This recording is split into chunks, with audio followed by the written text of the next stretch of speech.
Power cut जदि किए power cut करिवो ताहले ताकू जेल को पठा जीवो एक कथा शक्ति मंत्री कहले मुख्यमंत्री कहले आपण निजे कहतु आपण माने सांबादिक भाई माने कहतु जयपुर शहर में केते पावर कट होउछि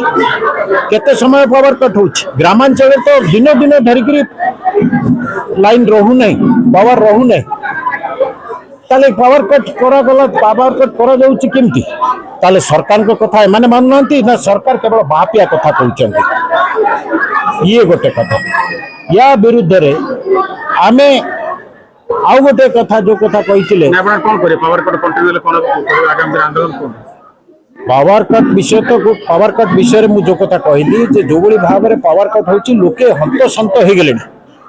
तुमे मंत्री एमएलए जो माने रहिचंती बा जो माने बड़ बड़ सरकारी कर्मचारी रहिचंती तुमे भुवनेश्वर एसी रूम रे रहउछ एठी सामान्य फैन टिके चलेबा पई रोगी को खरा दिन रे रोगी को टिके तार आईसीयू रे लाइन दबा पई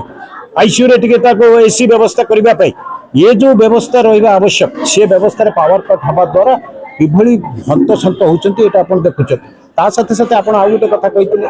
जे 300 यूनिट छाड़ करा जिवो एकता आपण ही कहिचंती आपण माने सांबादिक माने ही वीडियो माध्यम रे आपण जणाइथिले धर्मेंद्र प्रधान एकता कहिथिले आपण को मंत्री कहिथिले तेनु आ विरुद्ध रे वर्तमान जयपुर निर्वाचन मंडली एवं कोरापुट जिल्लावासी अति शीघ्र आमे आपनकर टाटा पावर बा आपनकर जोटा रही शक्ति विभाग रो जो ऑफिस रही से ऑफिस घेराव करा जिवो एवं जो पर्यंत पावर कट बंद हबो नहीं पावर कट को बंद करा जिवो नहीं से पर्यंत आमे आंदोलन को ओल्हेबो नहीं।